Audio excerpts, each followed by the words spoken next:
আসসালামু আলাইকুম, কি অবস্থা, কেমন আছেন সবাই? একটা পাখি দেখেন আমাকে এর ভিতরে ঢুকছিল।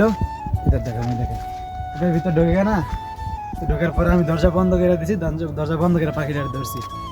তো মনে করেন পাখিটা আমি ধরলাম, বাট ধরলাম হয়তো এটা জবাই দিয়ে দিলে এটা হয়তো মনে করেন আমরা একটু খাইয়ে তৃপ্তি পাবো, এইটুকু, এর বেশি কিছু না। কিন্তু এই পাখিটার বাসা যদি দুটা বাচ্চা থাকে তাহলে কি অবস্থা হবে দুটা বাচ্চার? আমরা ওই চিন্তা করে যদি পাখিগুলো না ধরি, পাখি ধরা ঠিক না, যদি ওই পাখিগুলো না ধরি তাহলে পাখিগুলা মুক্ত আকাশে উঠতে পারবো, একটা বিশ্বাস আসতে থাকবো মানুষের প্রতিও। তো আমরা এরকম পাখিগুলারে না ধরি, ওইগুলারে নিজের মতো করে উন্মুক্তভাবে উঠতে দিই। এটা আমি ছেড়ে দেবো, আপনারা দেখেন। যে উঠতে চায় তাকে উঠতে দেওয়া উচিত, যে উঠতে চায় তাকে কখনো আটকে রাখা যায় না।